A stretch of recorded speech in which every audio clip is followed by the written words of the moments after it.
Alright guys, so I don't want this to be a told you so video, but man, have I been on point lately for the past few videos I've just made.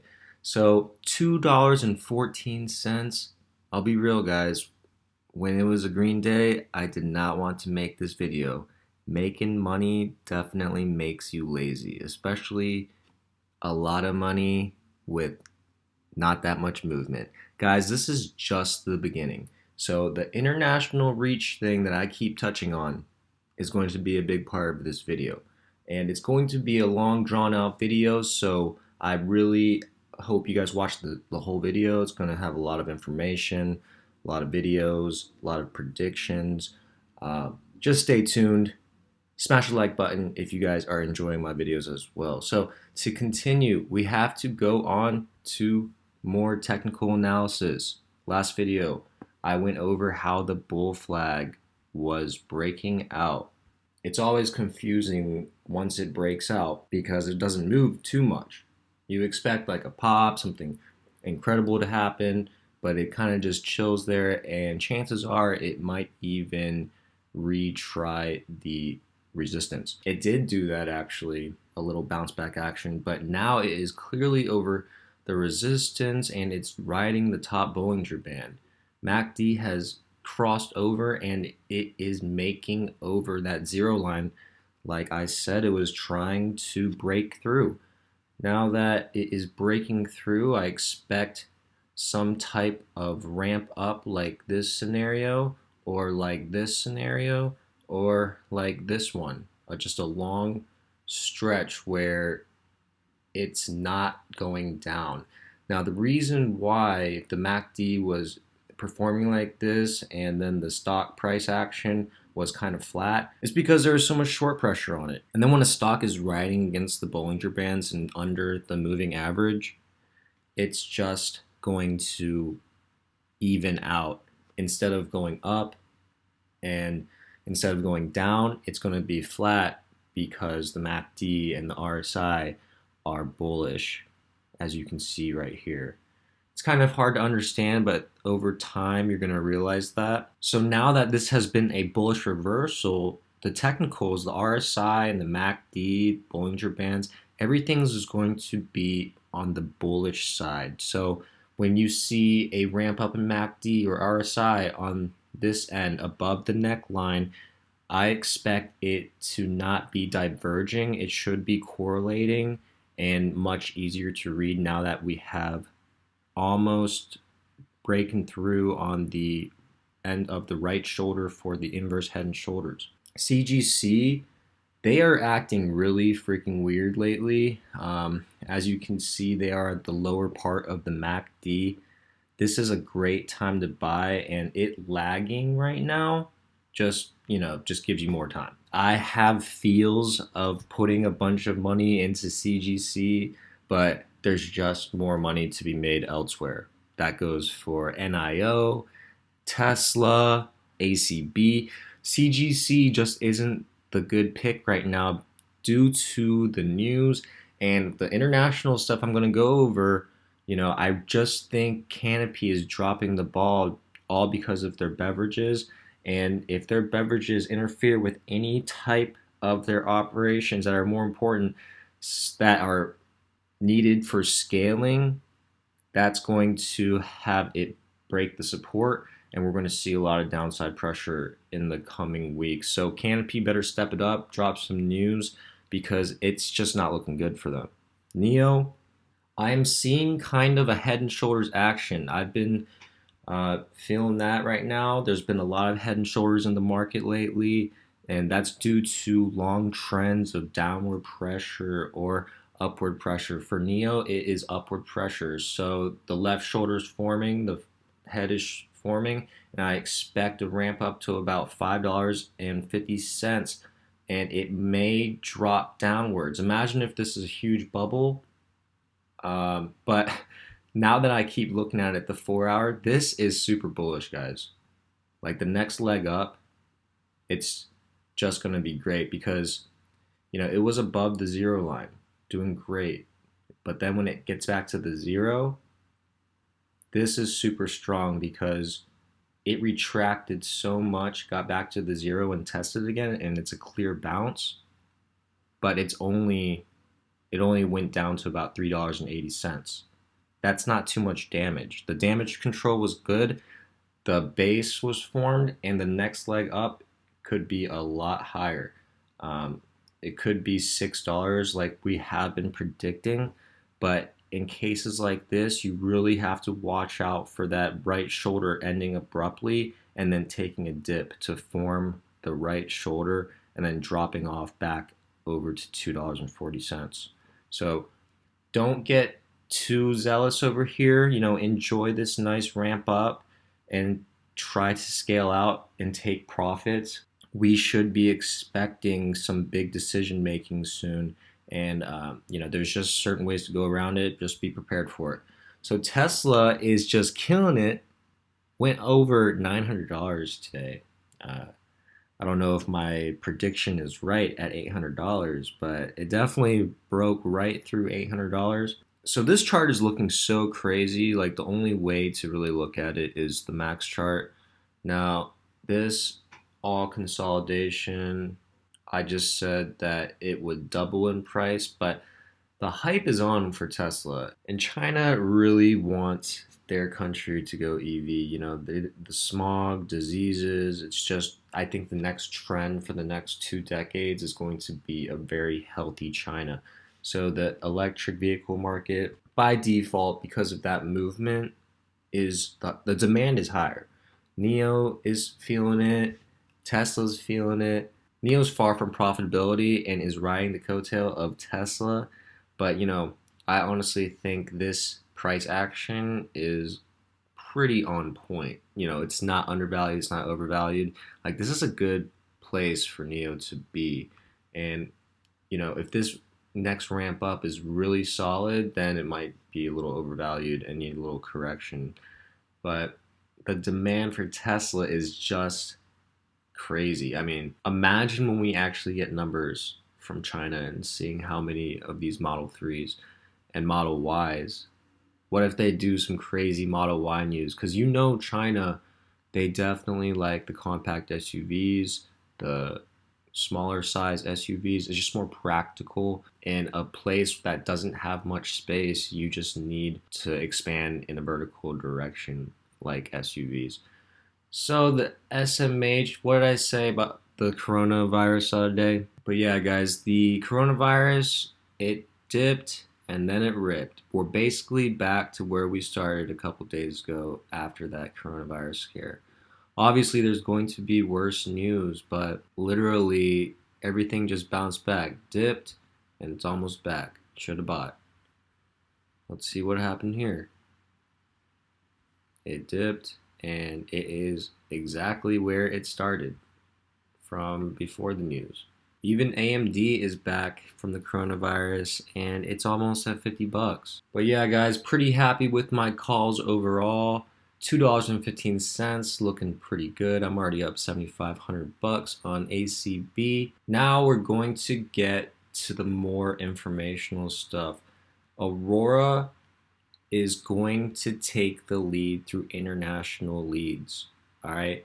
Canopy is focusing on the beverages right now. They've got so much money riding on the beverages. That's all they're focusing on. The people running the business over there, that is what they're worrying about. Of course, they're still worrying about the international deals, but I believe that because they're focusing on the beverages so much, when they do actually complete and finalize the beverages, that's the first thing they're going to want to ship overseas to the EU. There's going to be a lot of shipping costs that come with that because the drinks are so heavy, and they're not capitalizing on the edibles and the oils as much. They literally just have edible chocolates, and then they have dry flower. Aurora just has the better product lineup. They've got mints, they've got chocolates, they've got gummies, they've got oils, they've got vapes, they've got dissolve strips. They've got a lot of different Cannabis 2.0 products. They're capitalizing on Cannabis 2.0. And what is Canopy doing? They're literally doing like drinks, chocolates, and just dry nugs. So This is not good. I think I forgot concentrates too. Aurora's been doing really well with concentrates. So I've read that the activity at the locations has been doing well. They're selling out of product and then restocking quickly, and then it is selling out again. So the new trend is going to be higher quality products. The better their products are, the more return business they're going to get. And if you look here, we've got news that they're selling their greenhouse. Now, people thought this was bad news, but it's going to be the route that is going to be taking course in the future because the EU GMP certification is basically the organic, the non GMO, the whole food status of Europe. Now, basically, all the countries need to follow these guidelines. This is the European cannabis users and the EU for medicinal cannabis. So this opens up the door for so many new clients for Aurora and Canopy because Canopy is the second person that basically got the gold rush in the EU. So right now, the EU just opened, right? And they're getting the certifications. Canopy is focusing way too much on beverages. I honestly think ACB is going to capitalize stronger and harder and quicker than Canopy, and their high quality products is going to put them in the lead and make a name for themselves. And the branding is just going to take off in Luxembourg, Germany, because that is a huge location. Germany, they make some of the best cannabis tools. They've got the Volcano came from there. They've got the Zeus, the dry herb vaporizer, just high quality and engineered after sports vehicles, just like how Germany has been doing. All right, guys, enough of me talking. We're going to get into the videos. Some people have said, oh, it's way too close to the airport. The fumes from the airlines are going to make it impossible to grow cannabis. Clearly, not true. So that one I really love because it was actually spread by, I'm told, by numerous analysts. It was spread by one or more of our competitors. As you can see, that can't be the case. This is, we have the most powerful HVAC system here that anybody's ever seen. And the level of air filtration is, like that of a level 4 lab practically. Sure. So clearly you don't have any contaminated cannabis. It's beautiful, happy, healthy cannabis plants. And we've been in multiple rooms, and there is all these rumors that, oh, they can only show you one room. They'll never take you through the whole place. We've been through the whole place. We've been in almost every room. I don't know if it was 17, but I actually stood and looked over the shoulder of the security office, and we were able to see all 17 rooms are very productive, very active, and it doesn't look like there's any spare room to do anything else here except grow cannabis. No, and the beauty is this is the first of a whole class of Sky Class facilities, right? So we have tested all the technologies here. The next in the Sky Class facilities will be Aurora Sun in Medicine Hat, Canada's sunniest city, and it will be more advanced than Aurora Sky. It'll also be 50% larger, so 1.2 million square feet, producing 150,000 kilograms of high-quality cannabis per year. Oh. And so each time we build one of these Sky Class facilities, we take everything that we learned in the previous one, we apply it, and then we add additional technology. And for Aurora Sky itself, we actually added about $15 million of additional technology to the facility while we were building it. Okay. Very cool. And the other thing that I heard a lot of people suggesting, The Tesla of cannabis, y'all, is that the fact that you're in Edmonton and way up north, and where it gets dark earlier in the winter, is going to impact your economics so negatively that you'll never make money.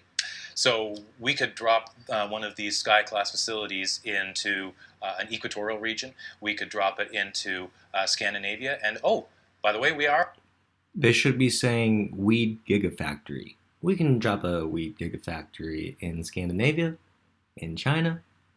We're dropping one in Germany. actually dropping one into Scandinavia. We're building another Sky Class facility, Aurora Nordic, in Odense, Denmark. Okay, I think I spoke Nordic. some Scandinavian people are going to show up at your door and beat the shit out of you. No, they love it. They love it. They love it when I do bad accents. So what we like about this is, first of all, it's exciting to invent this brand new technology. But we think that we're creating the future of cannabis cultivation. It's part of why we brought Thomas Larson on board. It's part of why we are so heavily into integrating technology into everything we do, from the cultivation itself to the harvest. Earlier we showed you one of the robotic cranes that we use to pick up entire tables of cannabis and bring them into the central corridor, where they move on a conveyor to the harvest areas. That's the way we do things. We want to bring as much efficiency to this process as possible. And one measure of that is at our first production facility, Aurora Mountain, an hour north of Calgary, which at the time was the first purpose-built cannabis production facility in the world. We have 125 people working there. That's a 55,000 square foot facility. Aurora Sky is 20 times the size in terms of production, 17 times the size, physically. And this is important, guys. They're scaling and they're bringing down their overhead costs by reducing the amount of employees through the using technology and machines to harvest to do everything, basically, as you're going to see later in this video. We only have 400 people working here. If you were to try and hire the number of people required to harvest a facility of this size in a traditional greenhouse, you'd be looking at well over 1,000 people required, maybe 1,500.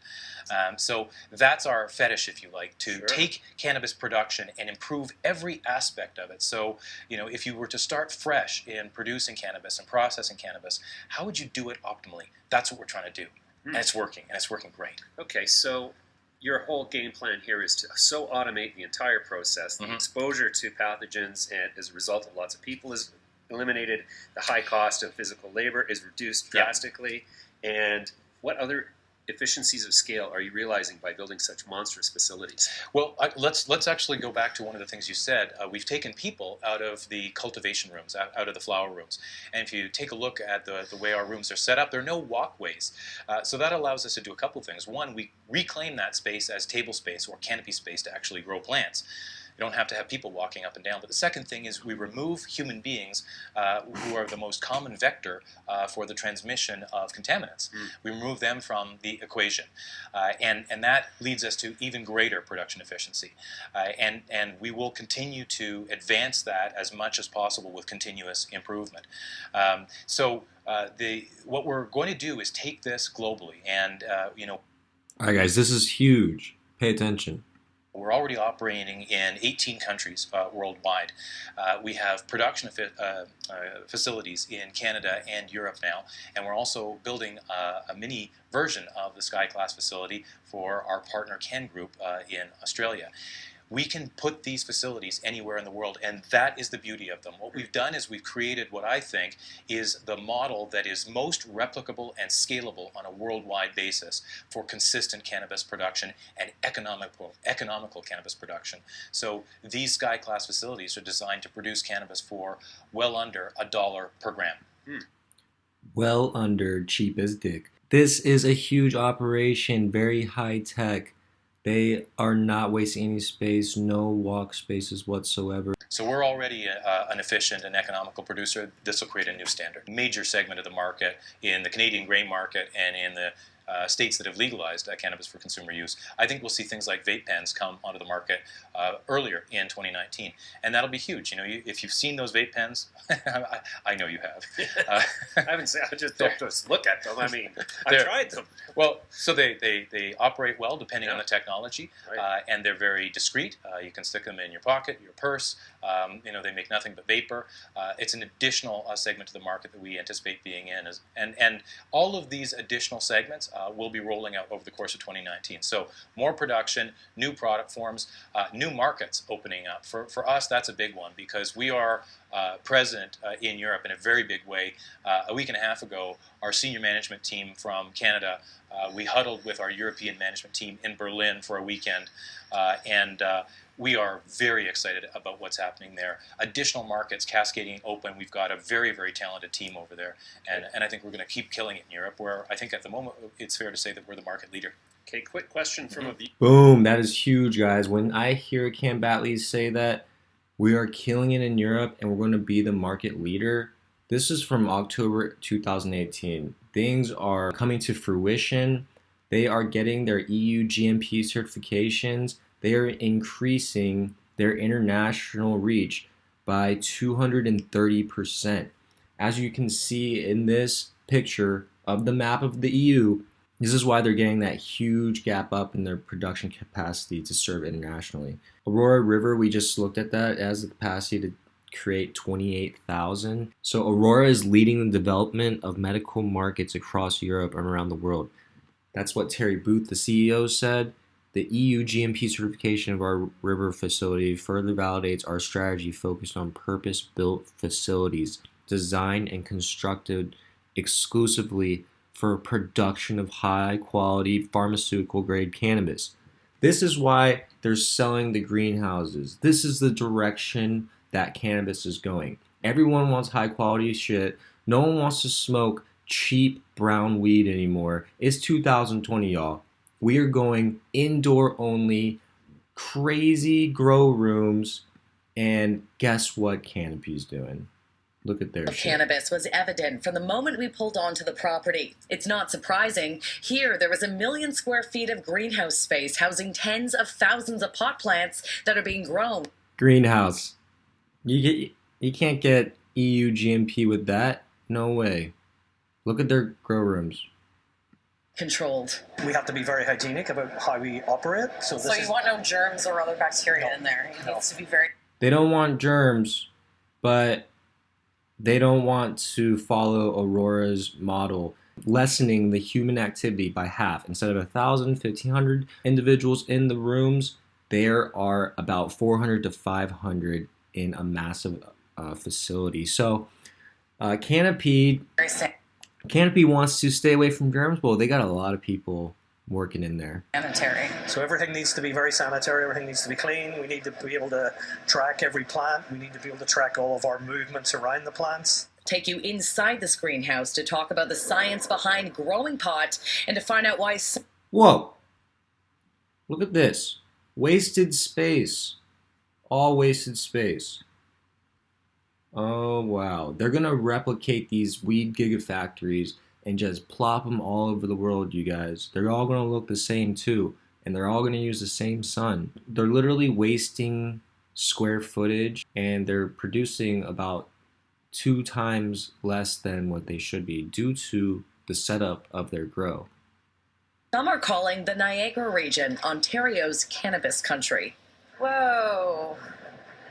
It's like a sunrise in here, seriously. This is a very, very different kind of facility. It's not a greenhouse. It's an indoor facility with a glass roof that allows us to harness the power of the sun. 17 flower rooms in Aurora Sky, all equal size, 34,000 square feet. And interestingly enough, our first production facility north of Calgary, Aurora Mountain, had 32,000 square feet of flower space. So each of the 17 rooms we have here is larger than the first facility that we built when we began to sell medical cannabis in Canada.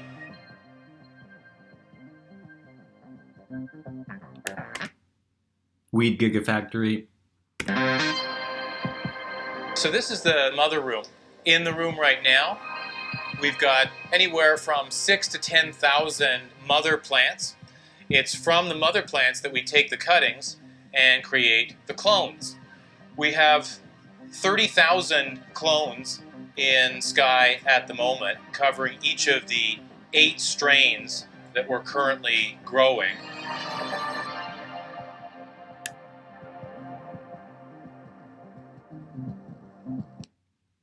This is what is going to save them a bunch of money in the long run. This is how it's scalable. They can literally just bring these machines all around the world, and the contamination rates are going to go down. There's not going to be any spider mites, no mold. There's not going to be any male to female infestations of mating. There's just going to be a lot less disruption and more room to grow and scale the quality of the product.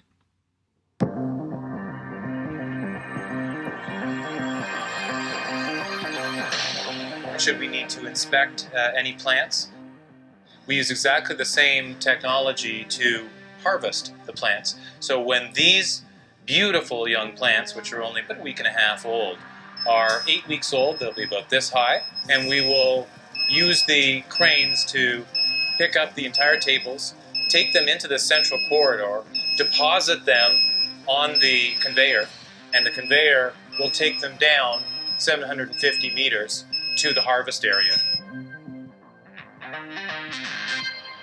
There are no walkways, and we've reclaimed all of that space. And that's part of the secret to having the highest production efficiency per square foot in the global cannabis industry.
Epic. Just freaking epic.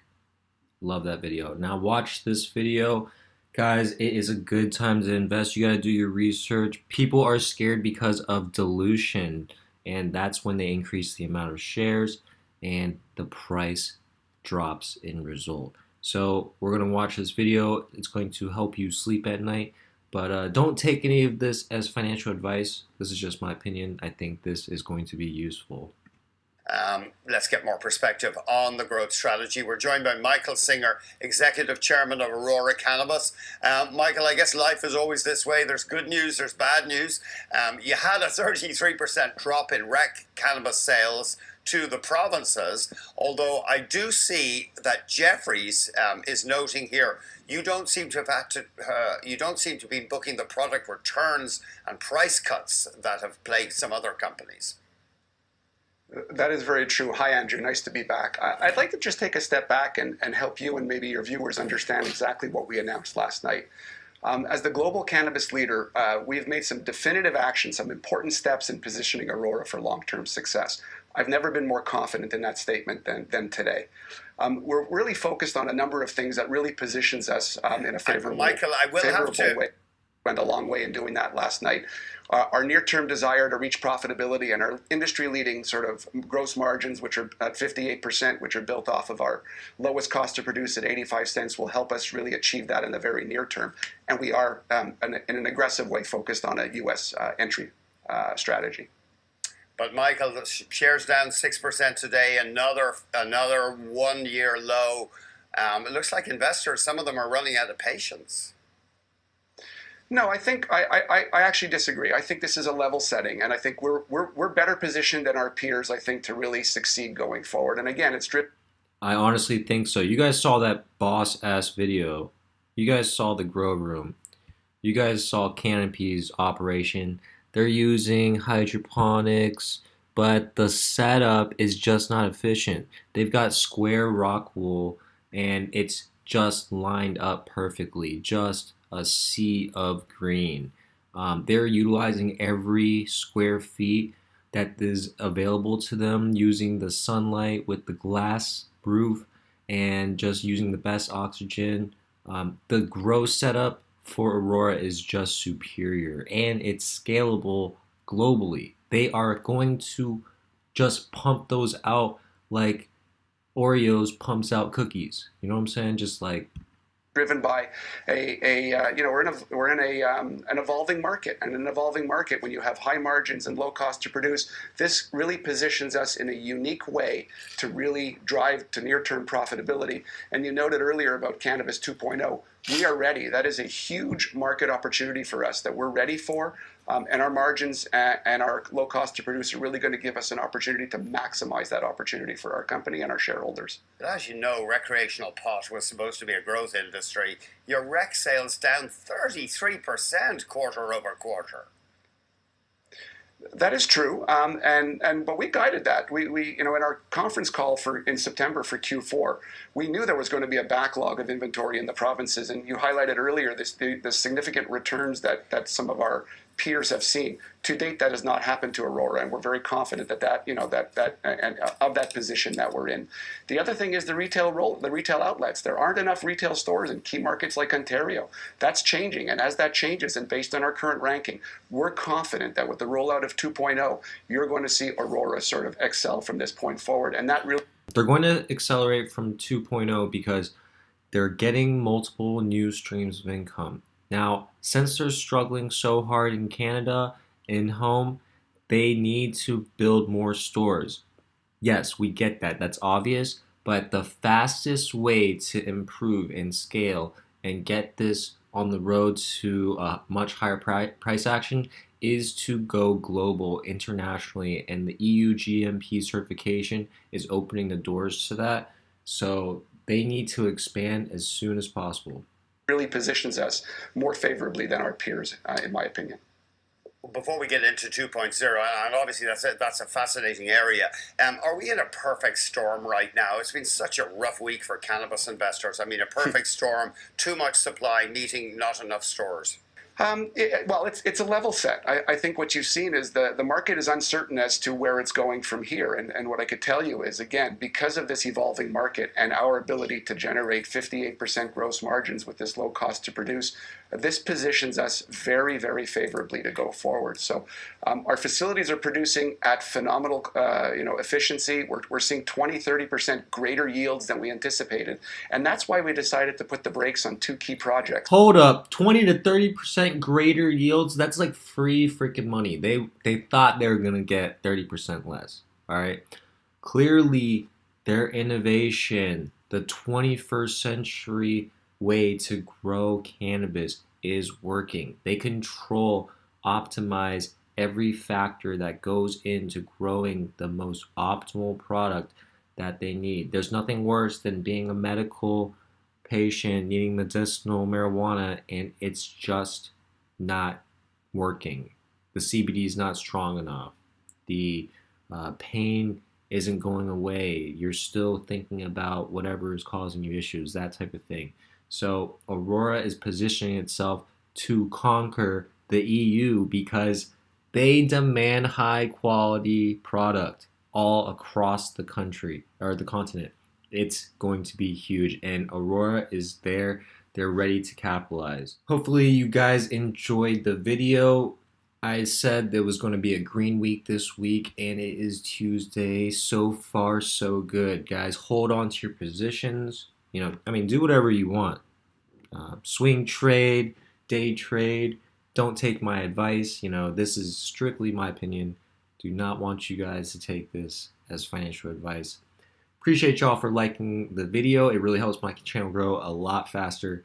Leave a comment. I want to know what you guys think. If you guys are happy about today's rally, 7.5%, not bad. Subscribe for more. Hit the notification bell because these videos, a lot can change day by day and you don't want to miss it.